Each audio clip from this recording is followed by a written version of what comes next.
Hello there, BoBo, the Bitcoiner is back. Today's subject, Central Bank Digital Currency, CBDC. Okay. Now, the in the last episode, I talked about the US dollar reserve currency, right? And before I move on to an alternate currency, trusted global currency, it is necessary to talk a bit about the CBDC, which a lot of governments are now looking into. All right. Now, you see, most, or in fact, many governments are already contemplating, studying how to use the what they call CBDC. All right. China, of course, is the first mover, but in the first place, what is CBDC? Basically, to replace the existing paper currency. All right. Rightfully, the existing paper currency is already using digital currency. All right, but they are only used within a small constraint. All right, you transact with your bank. They are the one who issue the account, the money. You deal with your local commercial bank. All right. The difference with CBDC is you open your account with the central bank directly. Right. That's only different. Otherwise, everything remains the same. What you're doing today. So ideally, for any government, it's easy transition. All right, and they have overall control over all the transaction in the country, all the finance. Beautiful for them. Okay, and to do that, they apply the Bitcoin technology, improve the speed, security, cost, and cross-border payment. In this way, it do away with the traditional slow, error-prone, and high-cost platform. It's no-brainer, right? Definitely more superior than the old system.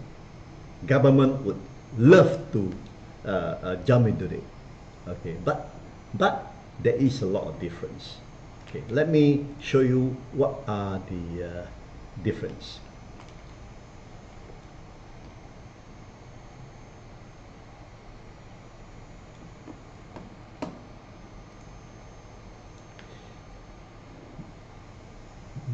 Bitcoin has a limit of 21 million token. Finite, no more. All right. CBDC will be unlimited. It's like printing money. It remains the same because the government issue the tokens. All right. Depending on the policy, how much they want to issue. All right. I will explain that later on the limitation of issuance of tokens. Bitcoin is fully transparent. Government CBDC will not be transparent. Only transparent to the government, not to the people. Bitcoin to the world. Bitcoin do not have a government, all right. Whereas CBDC is governed by authority. There is a single point of failure. All right. Bitcoin is fair, honest. CBDC, it can be manipulated by the people in control, central bank in this case, and it also can be corrupted, right? As what we see happening today in the world. Bitcoin is non-reversible blockchain. CBDC basically is Excel and can be edited and manipulated by the government, depending on how they apply the system. Bitcoin cannot be hacked. CBDC subject to hack, depending again on how well they build the security. Bitcoin freedom of speech, human rights, and democracy is for all the people. All right. CBDC, you have no freedom, huh? You have no human rights, huh? And democracy is only for the government, not for the people. Bitcoin has a choice for people to participate at their own free will. You want to participate, you don't want, never mind. CBDC, if implemented, will be mandatory. All right. Otherwise, you are out of the system. And Bitcoin is for the whole world. CBDC is only for the individual country. You know, the list can go on. All right. The two are completely different etiquettes.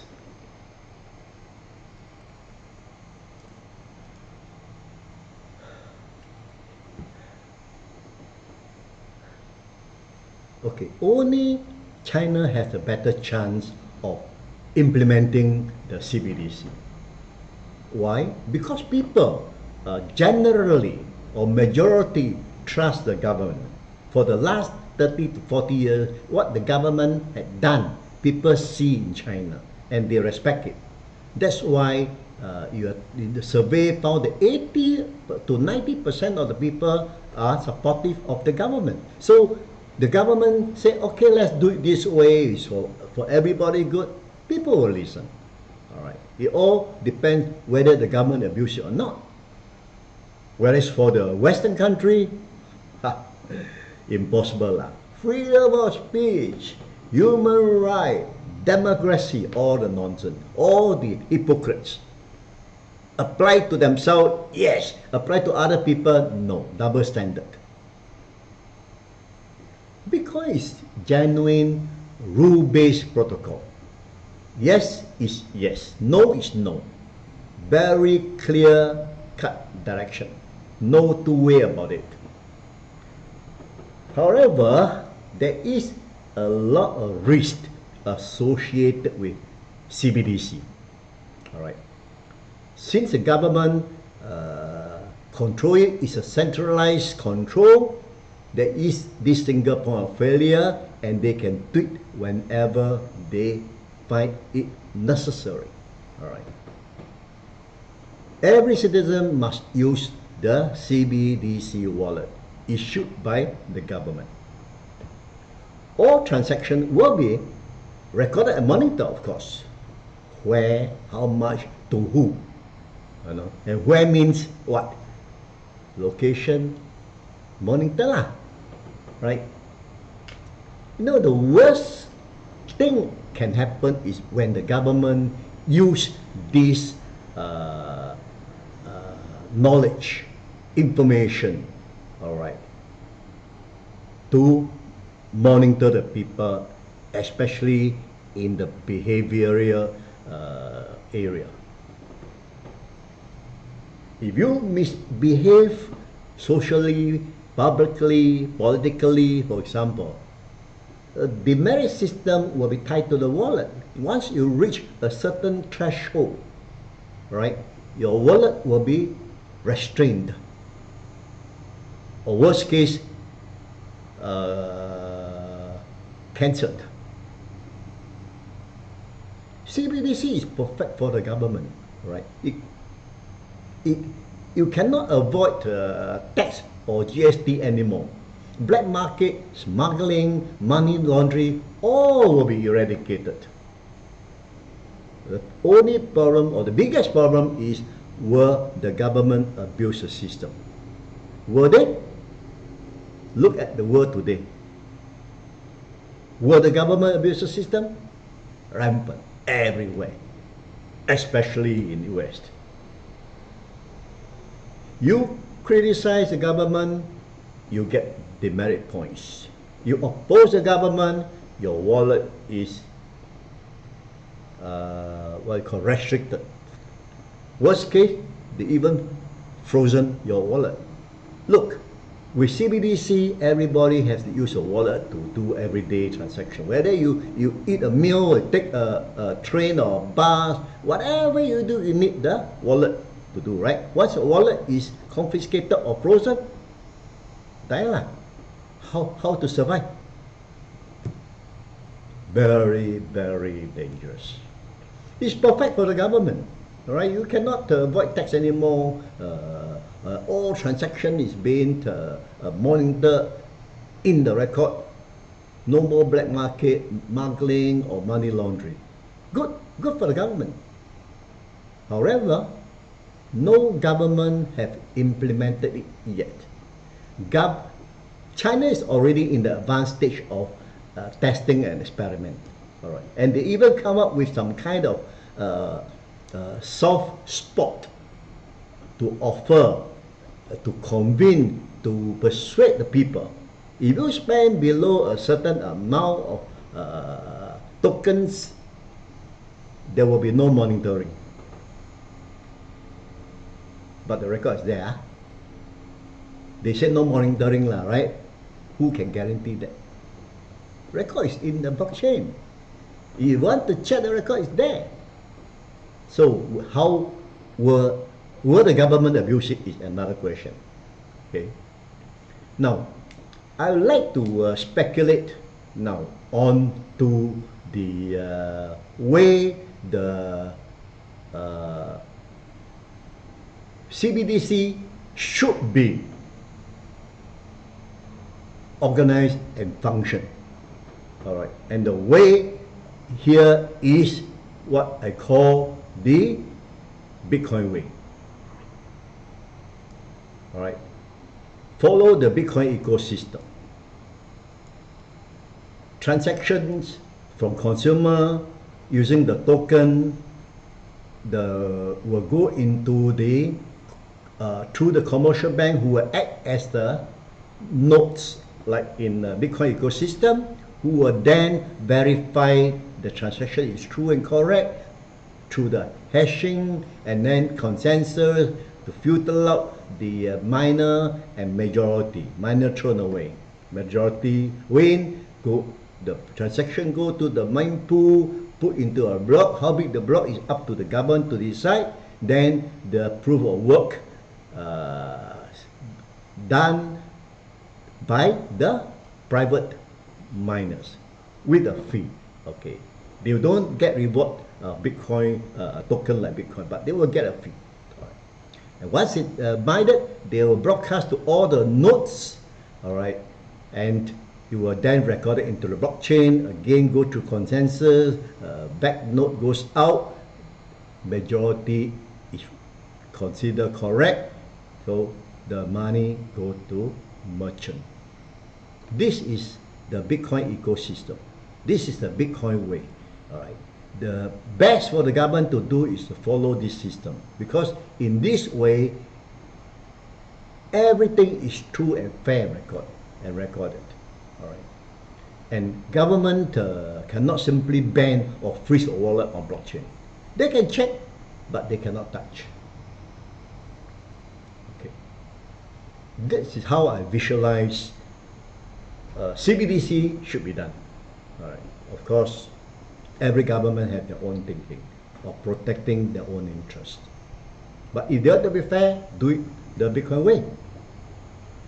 Next will be how to issue the token. How many tokens should be issued by a country? All right. And I would suggest, or I would again speculate, that one person, one token in the population. For example, Singapore has a population of 5.45 million. Only 5.45 million token will be issued. That's it. All right. China has a population of 1.44 billion. Only 1.44 billion token will be issued. Why? Why do I recommend it that way? Okay. The reason is simple. To have value, or to make the token of worth a value, people must the country people must give their output and productivity, all right, time and effort and energy to generate income for the country, all right. The export of goods and services will drive the economy. Okay. Of course, countries with a lot of natural resources are fortunate, but also depend on what value they can add to the raw material that they have. Abundance raw material or resources without the expertise is not enough. If you're lazy, for example, okay, you export your raw material, then later on you buy back finished good. One example, Singapore, you can see, but Singapore is the export, finished good anyway. So the bottom line here is to measure the value of a token, the country productivity. The country productivity is based on one token for one people. All right. If you issue more than that, then you lose the trust internationally. The token will lose its value. People will not trust you anymore. Right? It's not fair. You can issue millions or billions of tokens. Your value just go down. Like all these altcoins going on. You know, the world is really disarray with a lot of selfish interests. Right? Common uniformity, a common uniformity will bring peace among brothers of the world. Fair and square. No one is born more superior than another, irrespective of your race, your color, or your country. Right? The world, in this case, is a neutral playground. You work hard to enjoy the fruits of your labor. Like what Lee Kuan Yew said, no free lunch. Okay, all the above I just described are my speculation, my wild imagination. But logical, right? Use Bitcoin ecosystem as a backbone.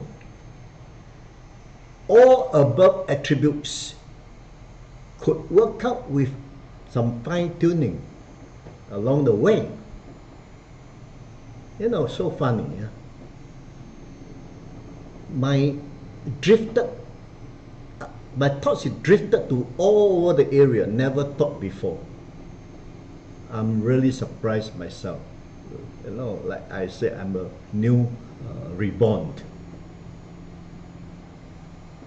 Okay, my next imagination will go to Bitcoin as a trusted global currency. Okay, and how the CBDC will work correlated with the Bitcoin ecosystem. So for those who are interested, don't forget to subscribe. All right, you will be notified once my YouTube come out. All right, enjoy. See you next time. Bye bye.